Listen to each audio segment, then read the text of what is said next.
Welcome, everybody. Allison Craig, I'm Deputy Planning Director. Ty isn't able to be here today. He's got a prior engagement with the mayor. But I think I'm particularly interested in this meeting. I think we're going to have some very good discussions today. We're going to be talking about our residential districts. And, when we've had discussions about industrial or campus districts, those are areas where you may have a lot of expertise, you may have limited expertise, but when you start talking about where people live, I think that's something that really resonates with everybody. And so I think this will be an interesting discussion.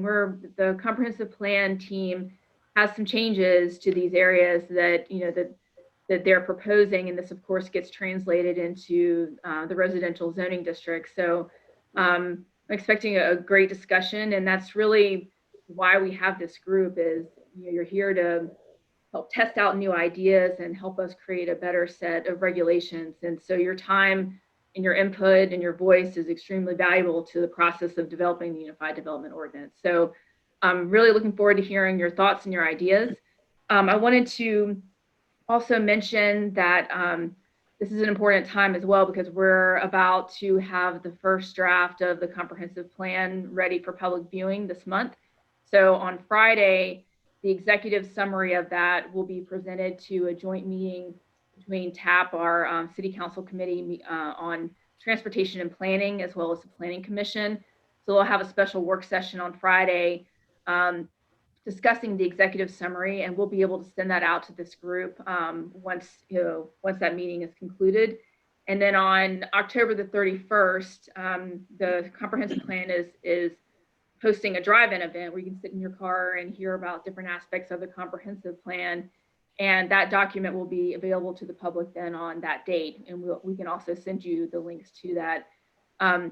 It's very important because the comprehensive plan is setting the vision and the goals of what we want to see for the city of Charlotte.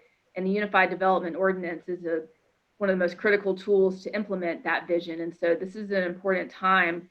I think it's important for you to spend some time and take a look at that document, provide your feedback, because it's really that connection between the comprehensive plan and the UDO that makes both of those things come to realization. So again, thank you for being here today, and I will turn it over to Tony. Thank you, Allison. I'm excited for everyone, for this committee to start to look at the residential aspects of the UDO. And, I think that our hard work is really starting to bear fruit. And I mean, 7 years ago, in talking with the staff, it was hard for me to visualize where we would be 7 years down the road. When I first became chair of the Planning Commission, and around 15, and I'll have to say that I think that I couldn't have pictured it any better than where we are. At that time, I was a broken record saying I really want us to have a rigorous process for this that's inclusive and transparent and open. And I think we have modeled that to a T. And I think it's great that we are now getting ready to receive the summary of the comprehensive plan, because probably most of you in this group remember a couple years ago that in part came out of this group saying, look, we need to update our city's policy framework beyond just centers, corridors, and wedges to give us a firmer footing for what we're going to be doing here with the UDO. And so I think that is only going to help with what we are doing here. And I'm encouraged as well that we are, continuing to adapt and do this in the context of the pandemic. And I, again, just want to praise the staff so much and the Camiros folks for handling this with so much grace and professionalism and dedication in the context of the pandemic. So not only are we developing a UDO along with a comprehensive plan that I think is going to be an example for the whole country, but we're doing it in the context of the pandemic, which is, to me, just amazing. And so I appreciate everyone on this call and the time and effort that's gone into it. And for about 15 seconds, I've got my DOT symbol behind me. I'll just want to say that the ongoing work that this group is doing, to me, really is an example for the whole state. And transportation is firmly in my mind as we go through this, because of the strong connection. And when I was on the planning commission, we especially Deb Ryan, but the whole planning commission advanced a livable city policy framework. And I think this goes so well, and it's going to fit in with transportation to make Charlotte one of the most livable cities in the country. And so I just, again, want to appreciate you all for all you're doing on this, and thank you. All righty. All right, thank you, Tony. Today's topic will be the Neighborhood 1 and Neighborhood 2 place type zoning districts. And we're going to be talking about those at a fairly high level, some conceptual areas. And so before we do, just a couple of our typical housekeeping items. Today's meeting is being recorded, and a video of the meeting will be available on our YouTube channel within the next day or two, as usual. So there's the link there, but you can find it if you've probably been there already. If you can't, let us know. We'll let you know where it is and how you can get there. And then we're going to change up the process, the meeting procedure a little bit today. We have typically been taking your questions and comments via the online chat feature, where you type in your question or comment, and we, the UDO team and Camiros, will answer it. Today, we're going to still make that available if that's how you'd like to provide your feedback, but we're also going to be taking your live conversation. So if you want to chime in at the appropriate time with questions or comments, please raise your virtual hand. I think that's how it works. It's been a while since we've done that. And we'll try to keep track of that and recognize you and unmute you if you're muted at the appropriate time, and then you can ask your question and then we'll deal with it. So as we go along, we've built in a stop somewhere in the middle of the presentation to stop and wrap up any questions or comments that we need to do. And then obviously at the end, we'll do that. And as we go along, if we see comments in the chat box, we will try as best we can to keep up with those and try to answer those as quickly as possible. So I hope that works well for everybody. And we just ask that you keep mindful of other people, and with your comments and questions, if you want to keep them fairly brief, so that everybody has a chance to get in and give us our feedback. So at this time, I'd like to turn the presentation over to Laura Harmon to get into our policies. Thanks, Alan, and welcome back, everyone. I'm going to talk a little bit about what the comprehensive plan is providing us as guidance for the UDO, and a quick overview, and then I'm going to hand it over to Chris Jeanette with Camiros to go into the details of the concepts that we are looking at. Again, it's going to be really important important for us as a UDO team to hear back from you guys on the concepts. I know this is kind of a quick ask, and we're going to ask for your responses in real time. Are we consistent with what the place types are giving us? Do you have any questions? See things that your gut is that we're missing, or maybe should be thinking about? Because what we'll do then at our next meeting, which will be in November, is actually come back with the specific districts. But before we got too far, we really wanted to talk to you guys about kind of where we're thinking we're heading, and see if there's any course correction that we need. So with that, we'll start with, these are the live place types. There are two types of residential place types, neighborhood 1 and neighborhood 2. Neighborhood 1 is what you would probably think of most commonly as a neighborhood. It's our lower density residential areas. Right now, primarily single family detached housing. In the future, looking at adding additional housing types to these neighborhoods. And then our neighborhood 2 is our residential, our multifamily and townhouse clusters in our community. So areas where you have a little bit higher density. I think it's worth noting that while we have particularly the townhouse and multifamily called out in neighborhood 2, you'll also find that type of housing in other place types, like our transit station areas that are in the centers, our regional centers, our community centers, our neighborhood centers.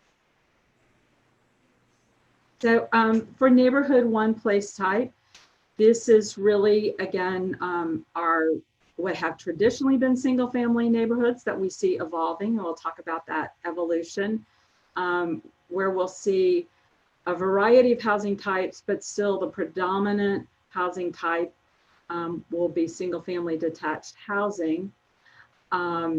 So homes on individual lots, but also in the neighborhood 1 areas, we'll be anticipate seeing and accommodating more housing types as we move into the future with duplexes, triplexes, quadruplexes, also civic uses, parks, and also in some cases, some commercial uses, particularly where they already exist. These are areas that are characterized by low-rise buildings. So we're looking typically, 1, 2, maybe 3 stories. As neighborhoods are set up, uniformly set up along a street, generally consistent lot sizes, front lawns, landscaped areas between the residential buildings and the street, typically backyards, limited amount of impervious cover. So in other words, a lot of green space compared to a lot of other places, and a number of things, a number of characteristics that unify these areas, the multiple lots. So we're lots of not smaller lots, but lots of lots like you find in a neighborhood with generally consistent setbacks, building heights, and so forth. From a transportation perspective, and while we're introducing transportation now, you'll see the actual UDO component of that early next year.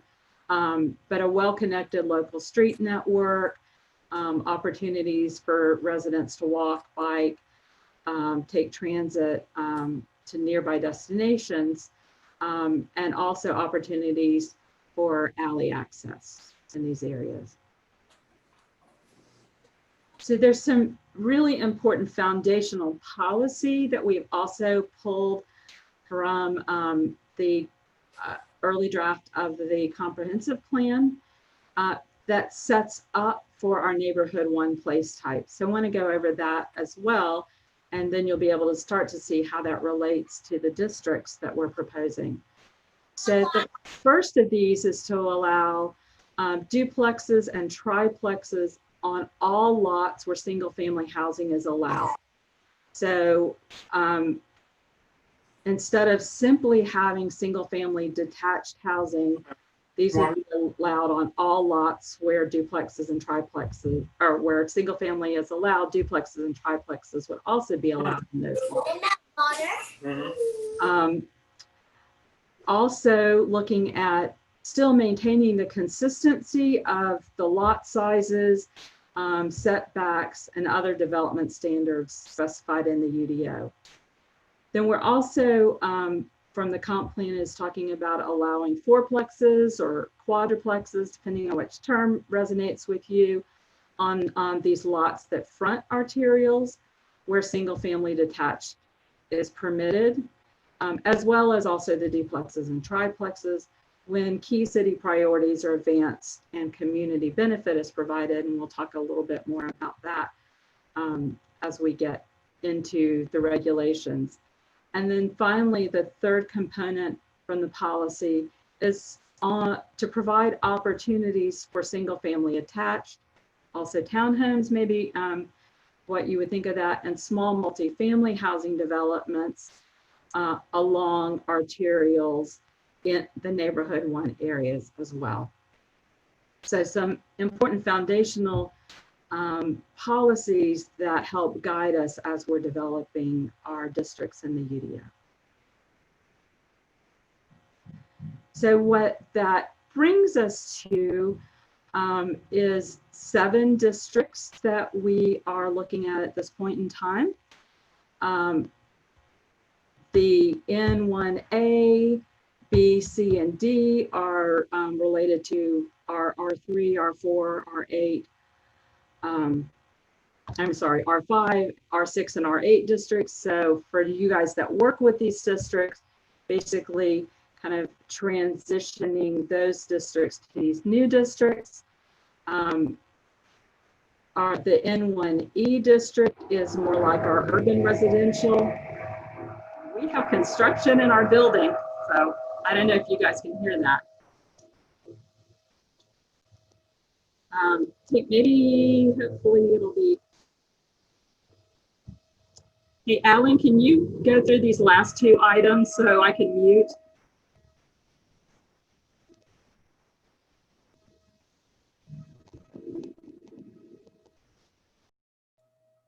Okay, there.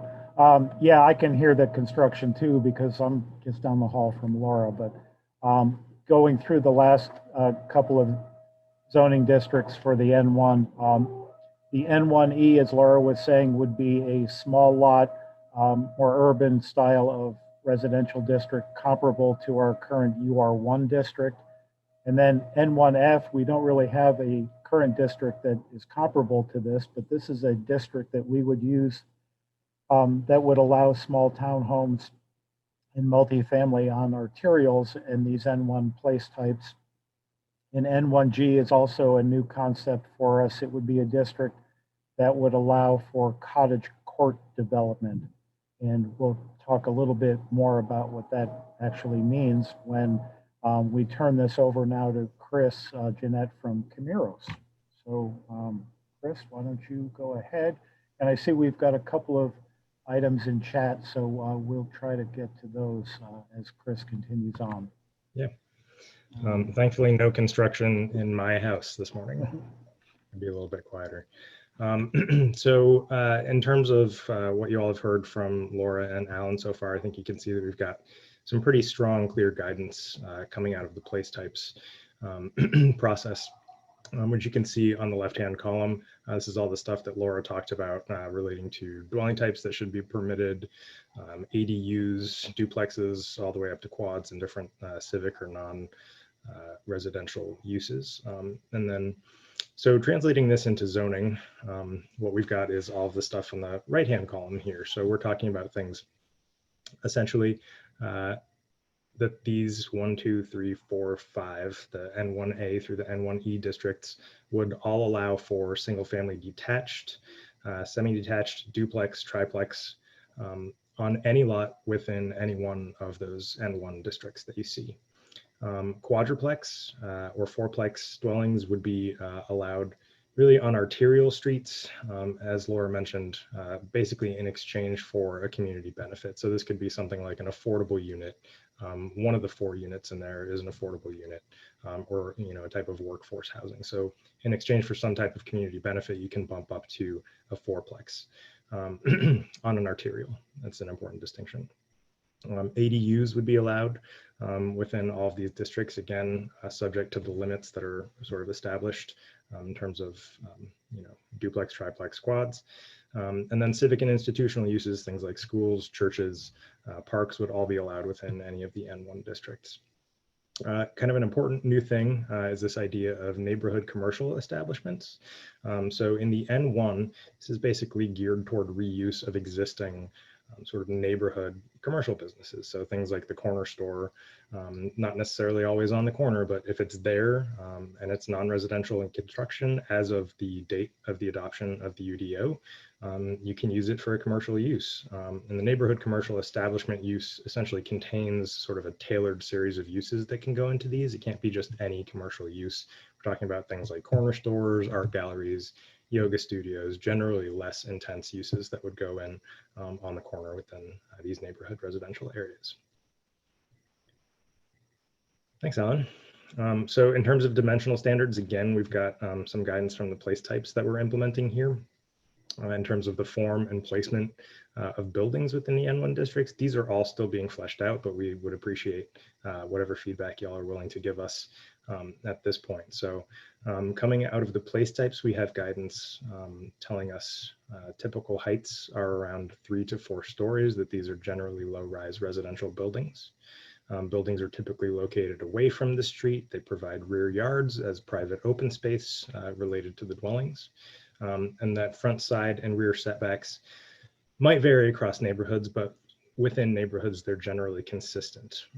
And so what we've done is we've put together some draft dimensional standards, again, that work to implement the policy that's coming out of the place types, and sort of trying to meld those together with the dimensional standards that are within these current districts that you can see listed across the top row there. So again, as Laura mentioned, these are kind of designed to relate to the existing palette of residential districts, everything from the R3, R4, R5 to the R6 and R8, which have been sort of combined into this new N1D concept.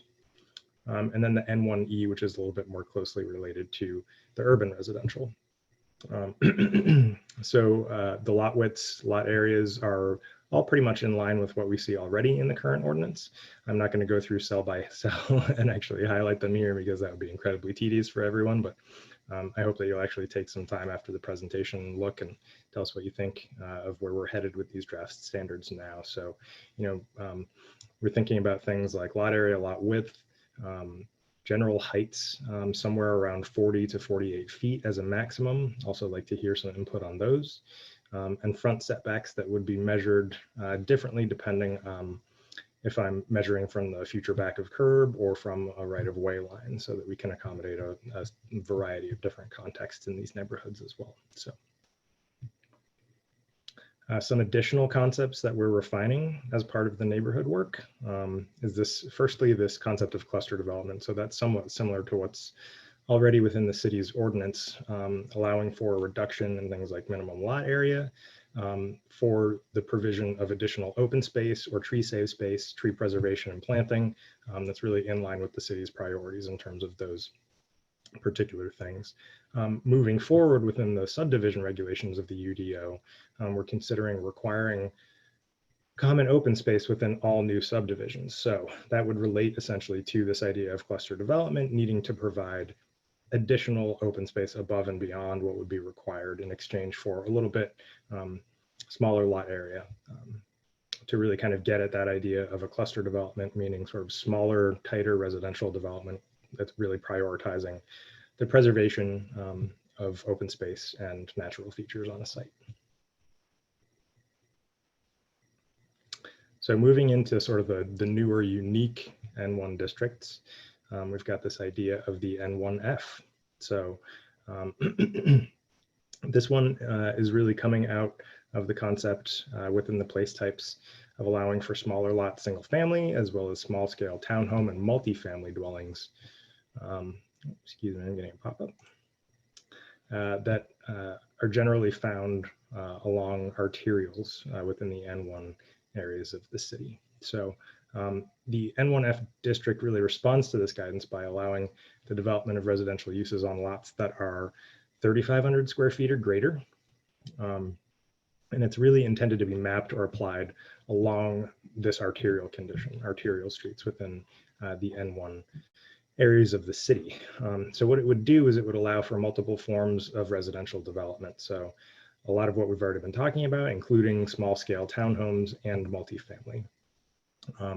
So when we say small scale in terms of multifamily and townhome, we're generally talking about 2 to 3 stories in height. Limitations on things like building lengths and number of buildings on a site, really getting within the standards at those elements that really control the scale of these uses to make sure that they are, within the appropriate context for the neighborhoods that we would find them in. These standards would also include open space requirements related to the types of dwellings that are being developed.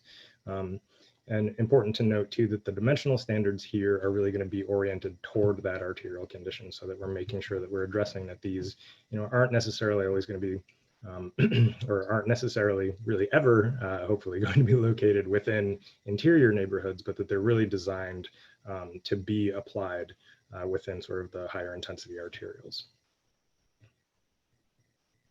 And then finally, we have this concept of the N1G. And so this is, we're still kind of tossing around whether this is going to be a base district or an overlay district within the UDO. It's really intended to address this idea of sort of the cottage court development or the co-housing or pocket neighborhood type development. So as we are currently conceptualizing this, it would allow for single family detached and semi-detached dwellings that would be required to front on either a public street or around a common open space. There would be permissions for additional uses common to the different dwellings, such as, a common kitchen or a recreational space. We're also developing this concept of a small unit density bonus.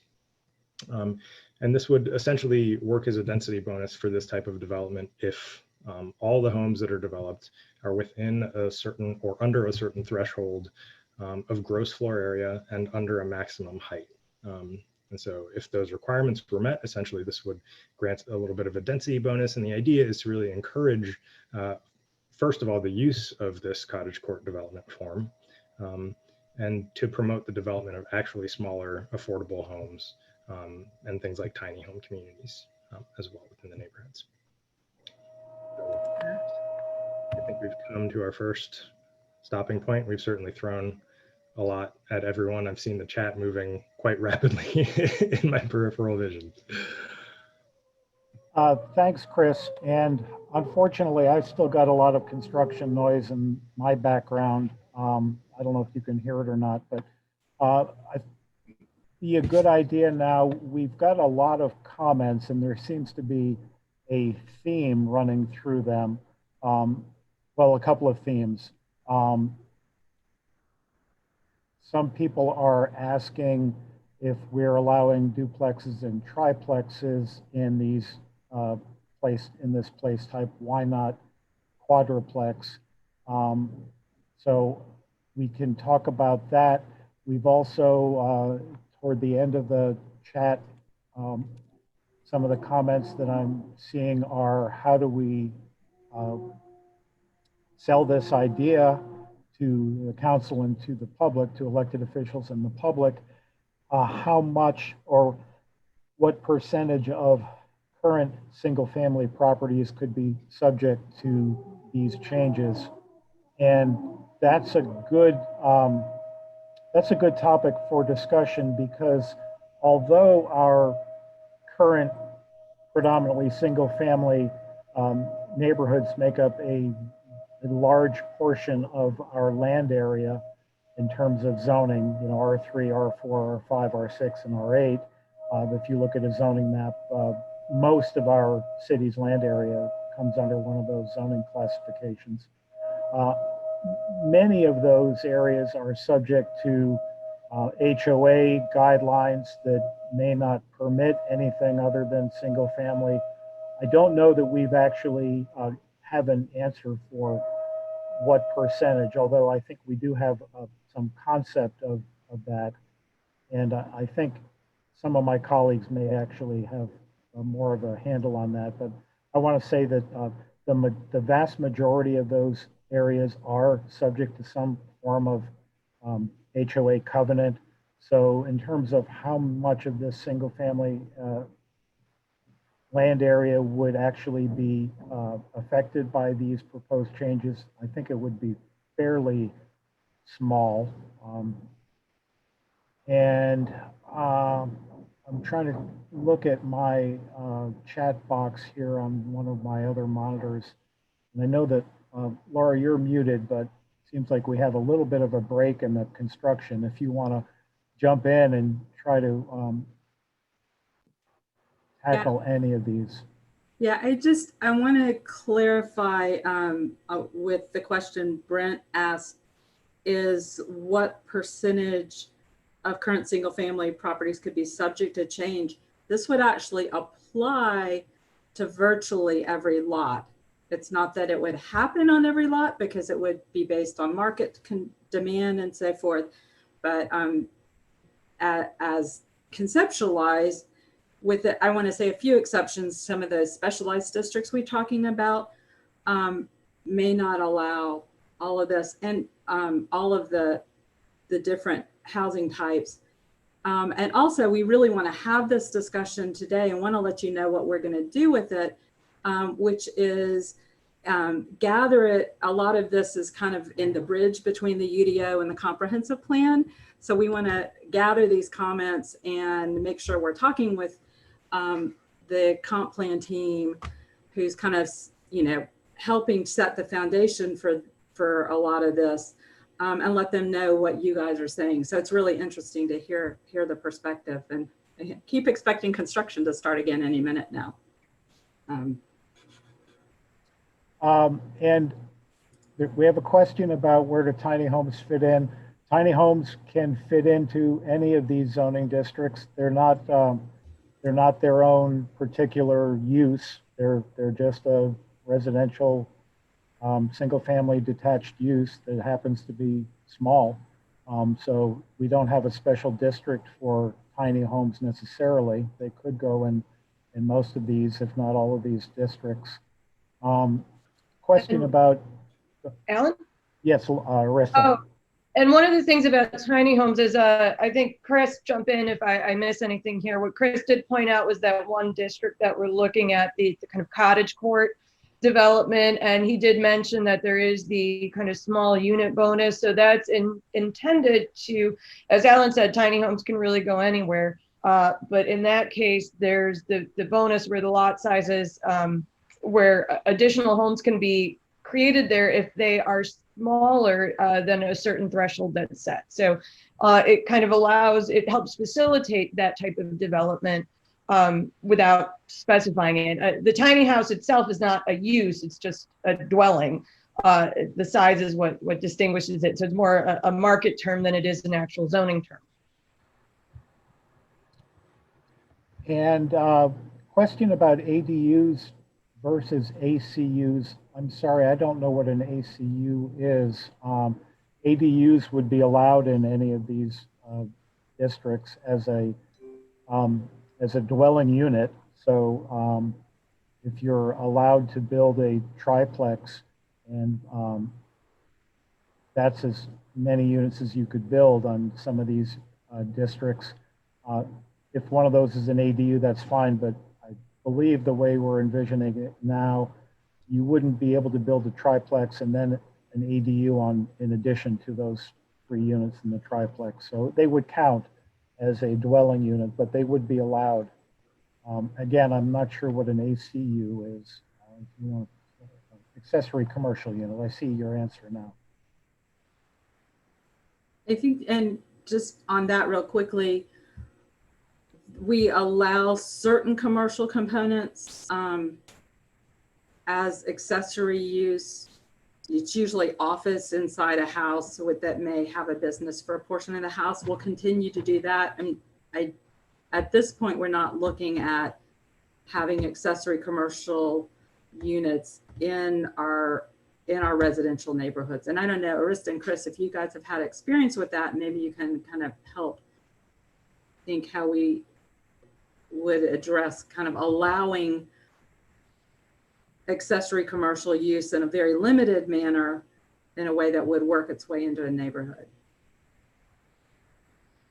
Just to say, at this point in time, we haven't worked with a community that's gone the full way of doing accessory commercial units. Obviously, where a lot of our work has been focused is in things like creating provisions, as Chris talked about, the neighborhood commercial establishment, or the ability to reopen the corner store, which is obviously usually more retail or service oriented. A lot of expansions that we've allowed in kind of taking the red tape away from old home occupation standards, which oftentimes kind of get in the way of creating those kind of services, and then creating areas such as, you know, residential and professional office districts that combine. Basically, I have my business in my home and I live in my home as well, not going the full way to accessory commercial units. We are familiar with them, of course. So the issue would be that if the city were to take on a policy that says that they would want to allow that, then we can work and help craft those regulations. You know, at this point, we haven't seen a strong appetite, and obviously this is pre-COVID, a strong appetite for allowing these types of uses, in particular because there seemed to be just some neighborhood resistance to that.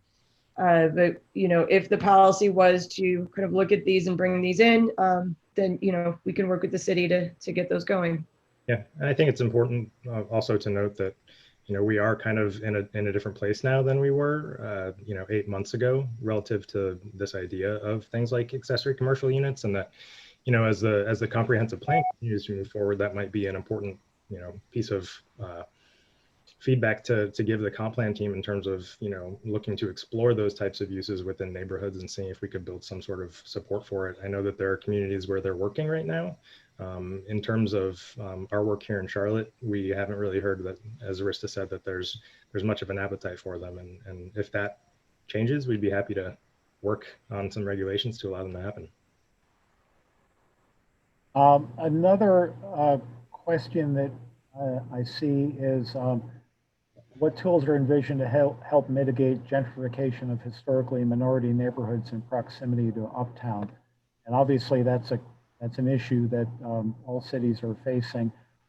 One possibility would be a neighborhood conservation or neighborhood character overlay district that might try to preserve the character of existing neighborhoods. Typically, those are initiated not by the city, but by the neighborhoods themselves if they want that kind of an overlay district. I know that Raleigh is doing some of that, and I believe Chapel Hill. And Chris and Arista, you may have some experience or thoughts on what some of those things could do to help mitigate gentrification. It's a tough issue. I don't know that anybody's got one good answer. Yeah, I mean, I would say the issue of mitigating gentrification is not strictly a regulatory one. It's got a number of different facets that come out of, you know, what cities can do.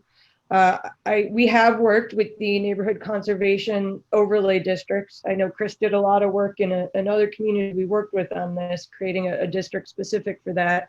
That can help. What it does is really look at the character of the neighborhood and place additional restrictions on kind of the type of development. Now we're a little stuck in Charlotte because North Carolina's aesthetics law. So, you know, where you see in other places where they have a large amount of design standards built in to kind of keep the character of the city going.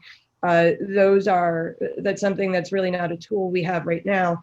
But when we worked with them in other places, what we've done is things like, you know, kind of limiting the types of dwellings so it stays compatible, which is kind of against what we're kind of the policy that's coming out, but it's applied very strategically. It can do things like set size maximums for lots so that lots aren't being put together and McMansions are coming in, which I think is something you see in neighborhoods that may gentrify quickly, is people will build bigger houses because they can get the land, cheaper, and they can put it together and they can start that change. So certain aspects of that we've used in other areas that kind of do help with that. Chris, I was kind of thinking of Davenport, some of the work we did there, and I know Knoxville as well, I think. Mhm. Yeah, and obviously there's a limited palette of tools that we can use from the regulatory side to do things like that. And if the fear is that generally as redevelopment opportunities are increased on single family lots, that neighborhoods that would be targeted are those that might have cheaper land values, which would cause issues with displacement. I mean, I know that some of the other cities that have pursued policies like this have spent a lot of time thinking about putting other city resources toward affordable housing initiatives, and doing things like really strengthening tenant protections. So there are a whole series of tools that are that kind of span the whole policy regulatory realm, that can address some of those concerns moving forward. I do want to add one thing I think we will be looking at in addition to the conservation, is are there any infill standards that we can use, maybe related to height of buildings? Certainly we'll have our lot sizes based on the zoning districts and so forth.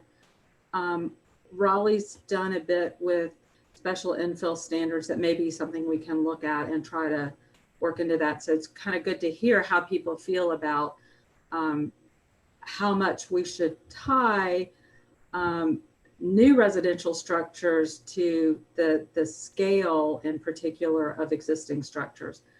I'm not sure, I saw the housing size. I want to go back and check. I'm not even sure we're allowed to do that in North Carolina, but something is in the back of my mind that says that we can't, but I want to go back and confirm that we can't do that. It may have been a minimum and not a maximum, so I need to go back and check that. Okay, shall we move on to neighborhood 2 now? And then we can always come back and pick up on our chat and questions at the end. Everybody okay with that? All right. Laura, it seems like it's pretty quiet on our floor right now. If you want to take a go at neighborhood 2 place types. Yeah, thank you. I think they've taken a lunch break. So just to say that we're not quite as far along in our thinking on the neighborhood 2 place types. So you'll maybe see a little bit less detail than with neighborhood 1. I just kind of want to level set with that before we get started. But neighborhood 2 is really, again, our moderate to higher intensity residential, typically multifamily and townhomes in these areas. Single family attached townhomes, we're using those interchangeably. This is where we would likely have some buildings with ground floor non-residential uses. And also in some cases, lower intensity housing types in neighborhood 2, if it's part of a large development with a mix of housing types. And then as with neighborhood 1, civic uses such as schools, parks, religious institutions.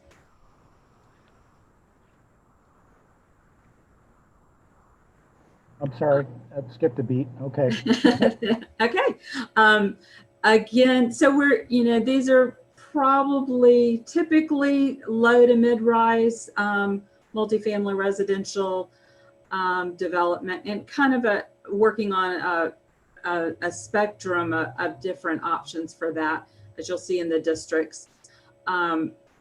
Typically, you're going to have shared community facilities such as open space, recreational, common parking.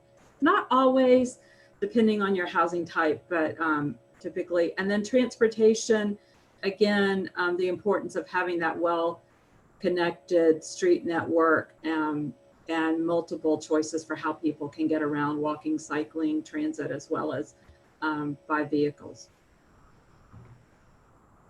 And Chris is not a lot on this slide, so Chris is going to take you through the details, but we are looking at right now 4 districts that would replace our current districts. And hand it over to Chris.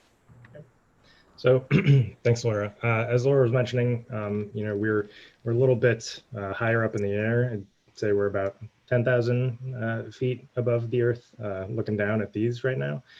So we've got, you know, some general concepts that we're presenting here today relating to, again, the land use policies that Laura has really already kind of laid out for us here.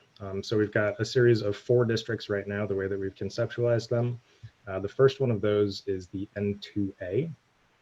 And this would really be oriented toward larger scale townhome and other low intensity residential development. So as we're picturing this, it's really a townhome district that would allow other types of dwellings, but that would really accommodate sort of that environment of larger townhome developments that you'd be able to achieve within the N1F district, which is really designed for, again, sort of the smaller scale townhome and multifamily.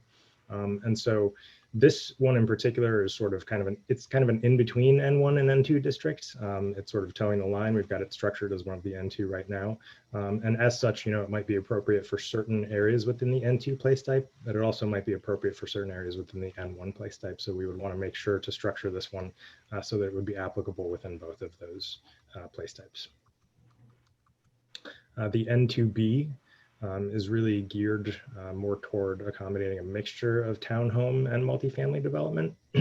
So more intense than what would be permitted within N2A.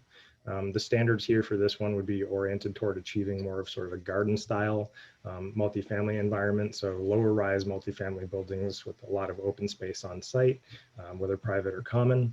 And really a focus on addressing the edges of development, so where they interface with the rest of the community, and providing a little bit more flexibility in terms of how those buildings relate to each other and to interior spaces such as streets or common open space on the site and as part of the development plan.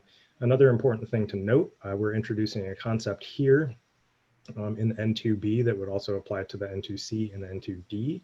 And that is that on sites that are 10 acres or more, so larger development sites, multifamily development would only be permitted as part of a mixed development that would include other housing types. And so the way that that's laid out right now is that if I wanted to do multifamily development on one of these larger sites, at least 40% or greater of the total units on the site would need to be a combination of other dwelling types, whether they be single family detached or semi-detached, duplexes, triplexes, quads, or townhouse. So to really encourage a mixture of housing types on large sites and not just sort of a monoculture of large multifamily unit buildings.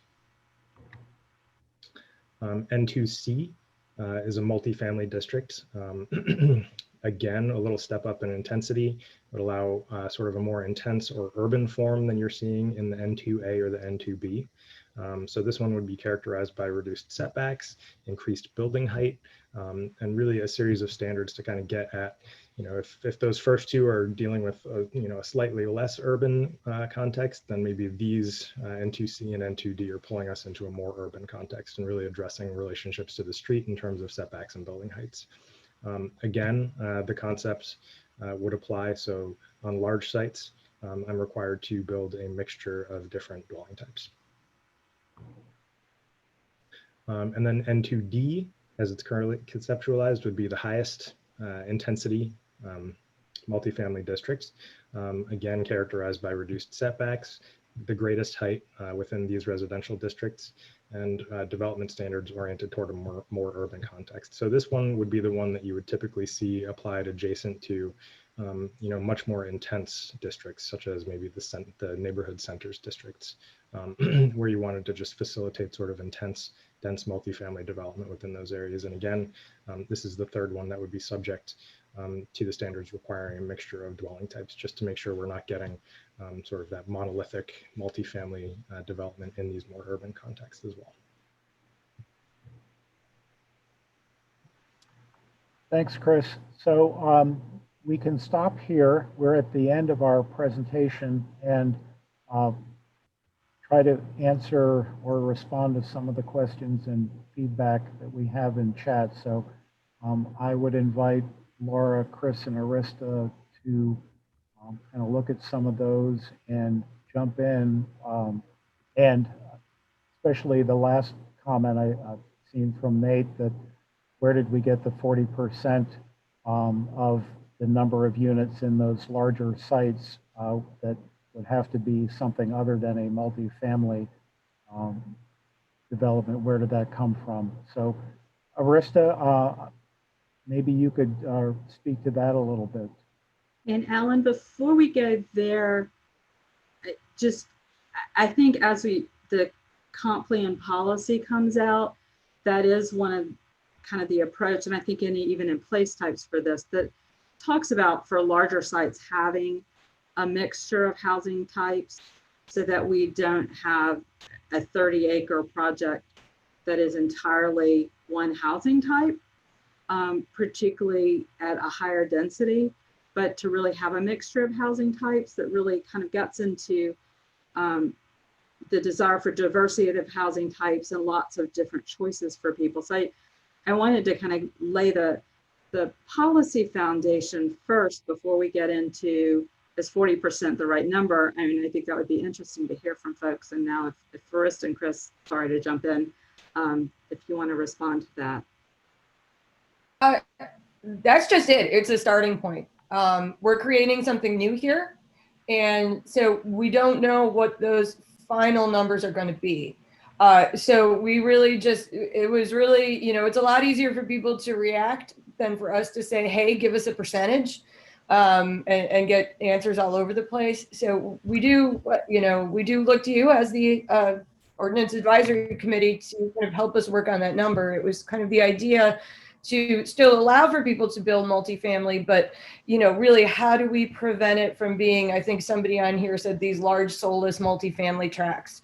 We can take a look at some of the things, as we've just started on this, we can take a look at where some of this kind of has worked out elsewhere, in particular, when you see kind of reconfigurations of those kind of old large multifamily and how they get divided up with a multiple series of dwelling units. We can look at what those percentages are, but we would appreciate any feedback And that you have. The question about are garden style no longer allowed?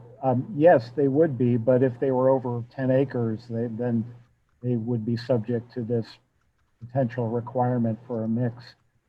Eric has had his hand up, so I will, Eric, did you want to chime in with something? You're unmuted. Thank you. I was just going to ask a question in relationship to mixed use, maybe commercial in these higher density residential districts. And I know we have the centers, but I'm trying to visualize how this all comes out on the ground. And if that's relationships to these centers, and then they get lower dense, less mixed use, and then we start entering into N2s, but then walkability and how you connect those centers, how is this kind of all coming together, I guess, in relationship to these, and what flexibility do they have, these N2s with mixed use commercial, and how that connect to maybe the center districts? You want me to grab that one first and you guys chime in? That's really going to be largely a place type mapping exercise. I think I could conceptualize how I think that the pieces will fit together, but every part of our community is different. And these different areas will be mapped in a way that hopefully is kind of a continuum and a cohesive approach to building our community. But without having the place type mapping at this point, it's a little bit hard to answer that question. And I don't want to get ahead of maybe where that team is and give you guys bad information. I don't know. Sorry, that feels like I'm really not answering your question, but maybe the best I can do today. I don't know if you guys have other thoughts on that. I do think that when you kind of think about the true mixed, when you say mixed use and you think about the true mixed use, you're really starting to talk about that whole series of centers that are in place that really do get to a lot of that.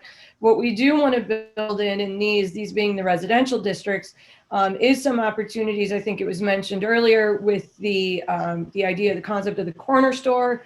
There was some comments in here. I kind of looked at Alexander Michaels while Chris was talking, because I've heard Chris talk before, so I didn't need to do it again. And so the idea here was, we do want to allow for some kind of some commercial, kind of low intensity commercial that serves the neighborhoods. And one, we were talking about the idea of reuse of existing non-residential buildings that are there and allowing for the type of retail and services that, you would normally walk to in your neighborhood. And two, one of the concepts that we were thinking of in terms of that it wouldn't necessarily be restricted to, you could still have some of these commercial uses, these local neighborhood serving commercial uses in the N2 districts.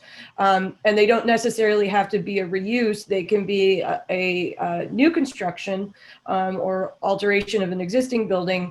But the idea being there being some limits on how big they can get and the types of uses that can go in order to keep them at that very neighborhood scale that's in place.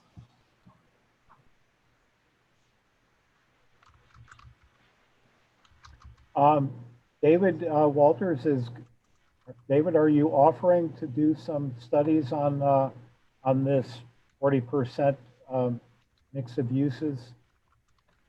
Let's see if I can. I'm going to put David on the spot and unmute him.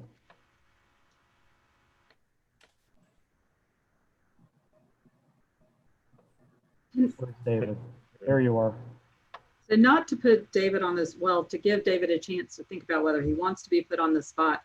I do think that, just to say, we have not gotten to that point, but I think David makes a very good point on testing some of these things. We absolutely will be doing that on some of these different standards. And just to respond to Nate, as we look at the acreage, yeah, it immediately hits me in just doing some calculations in my head that we probably have the 10 acres is not the right acreage.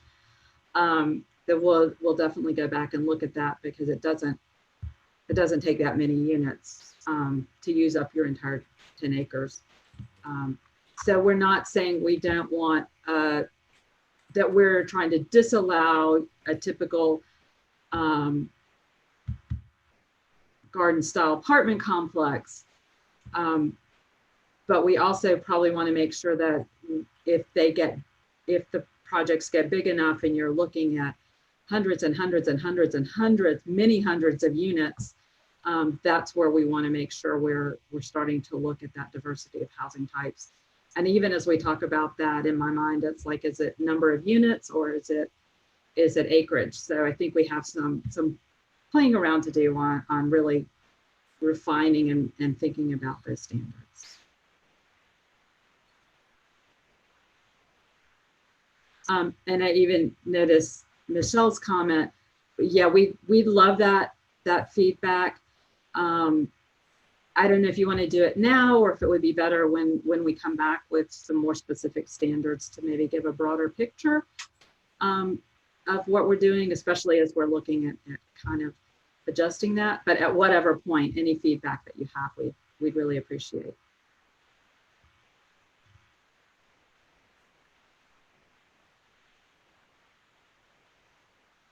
Okay, we've reached the end of our prepared slides.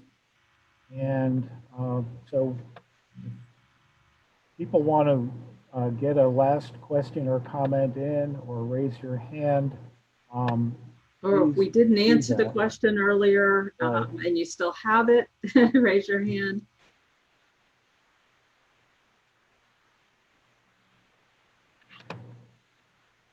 Scanning for little hands, not seeing any. Okay, Eric again. Yeah, Eric's. Let's see, Eric, let me unmute you.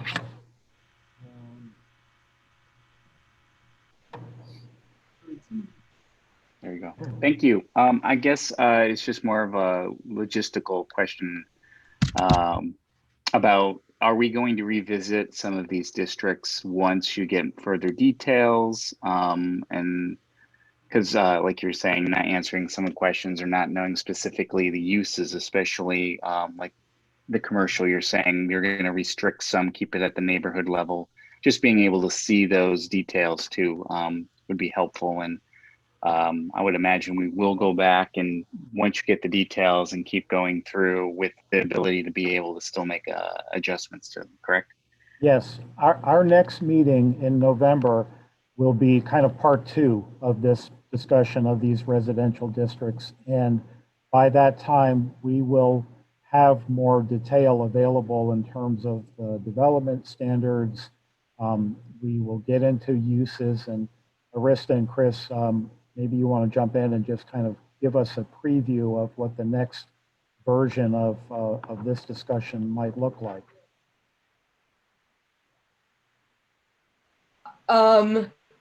I think it's something we have to discuss with staff. Yeah, I'm not sure that, I know we'll get into a little bit more detail in terms of, you know, what we'll be looking at here. And actually at that point, another thing that will influence how we talk about it is that, you know, the comp plan and the comp plan policies will be out by that point. I don't know if it's the full draft plan. I'm not sure of the timeline. I know something is being released at the end of this month. And I think that's going to, hearing how that's received, that's going to further inform us in terms of, you know, what we're coming back to you with. It will be more detailed. And we can talk a lot more about things like the neighborhood commercial establishment, but we kind of have to discuss with staff and see what happens when that comes out. Okay, sorry, I didn't mean to put you on the spot like that, Arista, but I do know that we are planning to share, we'll revisit these neighborhood 1 and 2 zoning districts, proposed zoning districts at our next meeting, and obviously we'll be able to provide some more detail on that. Yeah. And David, you had, Laura, before I go to David. If I could just jump in, Alan, just to kind of make it clear as to where we're going. We will be bringing many of the details of the districts to the next meeting, as Alan said, comparable to what you've seen on the other districts. We will also then be working towards a full draft of the zoning regulations to be released late this year, early next year, so that you can see all of it in context. What we want to know now, as we're bringing these things out at kind of deeper and deeper levels, is, you know, where do you have gut reaction of, oh, I think that could be a problem.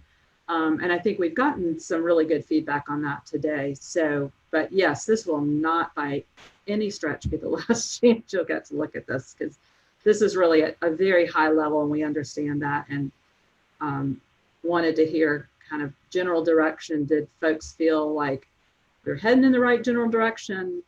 Big issues. So thank you for all the feedback. Okay. Yeah, thanks. And David, I know that you wanted to talk about the HOA conflicts with single family. What? Go ahead. Well, very, very fast. I mean, I'm not sure how that will play out, because clearly there's a huge political issue here that if new zoning suddenly overrides HOA agreements, you know, we have revolts on our hands. So I frankly don't understand quite how that should be managed. And so all I was wondering is, that's probably, unless everybody knows a lot more about it than I do, which is possible, but that seems like a political flashpoint. That if HOA agreements become a way of new single-family neighborhoods subverting this zoning effort, then that would be a huge problem. There's all sorts of levels within this that are a little bit unclear to me. And if they're unclear to me, they may be unclear to others. So I was really just making a plea, suggestion, that this is clearly something we need to look at in more detail. That's all. And again, I think this is kind of where we're, you know, a topic that fits between the comp plan and the UDO. So we're also going to share what we're hearing from you guys with the comp plan team. And you make a very good point. Right now, David, zoning doesn't override HOA requirements, standards. But we also, if someone brings something in, we're not checking against the HOA from a regulatory perspective. That ends up being a matter between neighbors. I think the comp plan and take a look at that when that comes out on the 31st has some ideas of how to deal with that in the longer term. There's not a short-term fix, and you're right, as this is now, HOAs, if they are enforced by the neighbors, could be more limiting than our zoning regulations, if that makes sense. Okay, understood. And that's not ideal for implementing this concept. Nice understatement, Laura. Yeah, and just to add to that, this is something we've dealt with everywhere. And unless the HOA is enforcing something that's illegal, they do seem to have a lot of power. We're going to have to look at the general statutes. This is also a legal issue that I think we'll have to talk to the city attorneys. In particular, I think the comp plan team probably is talking to them as well about how these two interact, because the state's giving the HOAs the powers that they have. So. And our last comment that we have so far is from Dick Winters about, he's got a pervious street being built near him. That's interesting.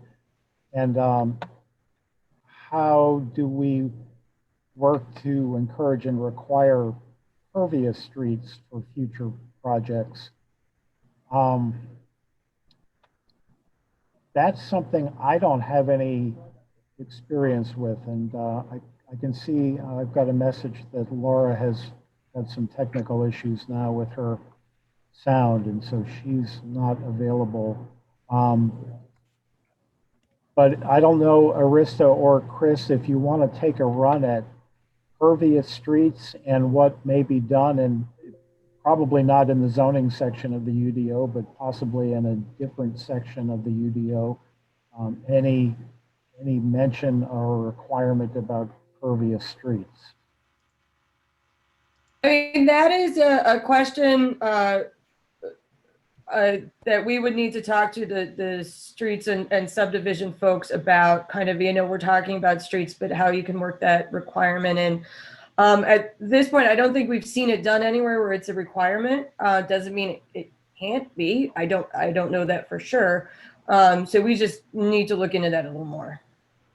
Yeah, and I know just from a logistical perspective, there are all kinds of considerations in terms of road classifications that are eligible for those types of street designs based on things like anticipated traffic and weight bearing capacity. So that's something that would, I think, need to be discussed in a lot more detail with the subdivision streets and infrastructure team. Yeah. Walter, I didn't see your hand. I'm sorry if you haven't been able to raise it, but you've got a chat comment that who's suggesting the UDO would override the CC and Rs. I don't know that anybody actually suggested that. Okay, I just haven't been able to follow the discussion because we're having a lot of conversation about checking with the city attorney and do this and do that. And I don't know why we'd be doing that unless we were pursuing that as an objective. So that's all I was trying to understand is it actually being offered through this process or through the comp plan process that we would adopt local zoning regulations which would control what landowners can put in private contracts? I don't believe we were suggesting that. It was just the issue of how do HOAs interact with the zoning, and if the intent is to diversify the dwelling types, and HOAs can restrict those, how would that work? We always like to look at every option, so I apologize if it came out wrong. Anytime we want to look at an option before we go any further and spend a lot of time and effort looking at anything, and this is just speaking objectively, we want to check if we can legally do it first. And my statement is not in particular to HOAs. It's just in general, just kind of a method of practice. Okay.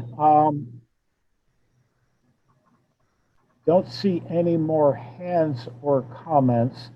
So I want to just call your attention to our next meeting. We've mentioned it before, but it will be Thursday, November 19th. So it will give us ample time to continue our work on these districts and be able to get back to you with a bit more detail on these. And in the meantime, Laura or Arista, if you want to have any additional thoughts, and then maybe ask Allison, put her on the spot if she wants to just give us a couple of closing remarks. Alan, I do want to let folks know there were requests at our last meeting where we were looking at the non-residential and mixed-use districts to put the standards in tabular format so it would be easy to compare and contrast. We are working on that. So when we get that out to you, we're going to extend the time frame for comments on those districts. So we didn't want to you guys to think that we had ignored that comment or weren't working on it, but trying to fit that in with a number of other things. Obviously, working on the neighborhood districts has also been a challenge. So heads up for that. We're not getting a lot of comments back, and it's in general. So it's really important at this point, if there are foundational issues, to hear from you guys, because we're going to get further in the line and get more detailed in pulling things together. And you know, it's going to be well, it's easier for all of us the sooner we can see those kind of things in those comments. We'd appreciate it. It'll make it much easier for all of us, knowing again that as we get into further detail and you have more information, you may see things you're like, wait, didn't really understand that would work that way, or we didn't have this information to compare against something else. But anything we can get sooner rather than later in the process as far as comments I think will be really helpful.